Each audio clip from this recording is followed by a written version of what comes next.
bungsu, dan ia memiliki 2 orang anak kembar. Adapun yang tua dinamainya Syahperi, dan ia lahir dari sebuah panah, dan yang muda dinamainya Indra Bangsawan, dan ia lahir dari sebuah pedang. Pada saat berusia 7 tahun, kedua putranya itu dititahkan oleh raja untuk pergi belajar mengaji, belajar ilmu senjata, belajar ilmu hikmat, serta belajar isyarat tipu peperangan. Setelah mempelajari ilmu-ilmu tersebut, kemudian raja menjadi bingung dan bimbang untuk menentukan siapa yang layak untuk menjadi penggantinya nanti. Sebab kedua putranya itu sama-sama gagah, hebat, dan layak untuk menjadi pemimpin kerajaan. Kemudian raja menyuruh kedua putranya untuk pergi mencari bulu perindu di hutan. Setelah mendengar perkataan raja, kedua putranya langsung pergi mencari bulu itu. Mereka masuk hutan, keluar hutan, naik gunung, turun gunung, masuk rimba, keluar rimba, dan menuju matahari yang hidup. Kemudian saat dalam perjalanan mereka, Syahperi dan Indra Bangsawan bertemu dengan hujan dan angin ribut yang sangat kencang. Kemudian mereka bercerai, mereka terpisah antara satu dengan yang lain. Dan setelah hujan itu teduh, mereka saling cari-mencari. Dalam perjalanan pencariannya, Syahperi sudah menyerahkan dirinya sepenuhnya kepada Tuhan Yang Maha Esa. Beberapa lama di jalan, sampailah ia kepada suatu taman dan bertemu sebuah mahligai. Ia naik ke atas mahligai itu dan melihat sebuah gendang tergantung. Gendang itu dibukanya dan dipukulnya. Tiba-tiba ia terdengar orang yang melarangnya memukul gendang itu. Lalu diambillah pisau dan ditorehnya gendang itu. Maka Putri Ratnasari pun keluarlah dari gendang itu. Putri Ratnasari menerangkan bahwa negerinya telah dikalahkan Garuda. Itulah sebabnya ia ditaruh orang tuanya dalam gendang itu dengan suatu cembul. Di dalam cembul yang lain ialah perkakas dan dayang-dayangnya. Dengan segera Syahperi mengeluarkan dayang-dayang itu. Tatkala Garuda itu datang, Garuda itu dibunuhnya. Maka Syahperi pun duduklah berkasih-kasihan dengan Putri Ratnasari sebagai suami istri dihadap oleh segala dayang-dayangnya dan inang pengasuhnya. Tersebut pula perkataan Indra Bangsawan pergi mencari saudaranya. Ia sampai di suatu padang yang terlalu luas. Ia masuk ke dalam gua yang ada di padang itu dan bertemu dengan raksasa.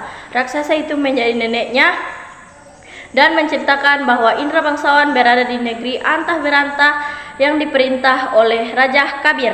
Adapun Raja Kabir itu takluk kepada Buraksa dan akan menyerahkan putrinya, Putri Kemalasari, sebagai upeti.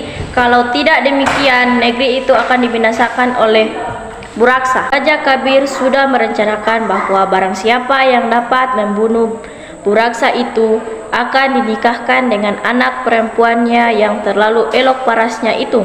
Tak berapa lamanya Putri Kemalasari pun sakit mata terlalu sangat. Para ahli nujum mengatakan bahwa hanya air susu harimau beranak mudahlah yang dapat menyembuhkan penyakit itu. Indah bertitah lagi, barang siapa yang dapat menemukan air susu harimau beranak muda, ialah yang akan menjadi suami Tuan Putri. Setelah mendengar kata-kata Baginda, si hutan pun pergi mengambil seruas bulu yang berisi susu kambing serta menyangkutkannya pada pohon kayu. Maka ia pun duduk menunggui pohon itu. Sarung kesaktiannya dikeluarkannya dan rupanya pun kembali seperti dahulu. Datanglah ke 9 orang anak raja meminta susu kambing yang disangkanya susu harimau beranak muda itu. Indra Bangsawan berkata susu itu tidak akan dijual dan hanya akan diberikan kepada orang yang menyediakan pahannya. Diselit besi hangat, maka anak raja yang 9 orang itu pun menyingsingkan kainnya untuk diselit Indra Bangsawan dengan besi panas. Hati yang gembira mereka mempersembahkan susu itu kepada raja.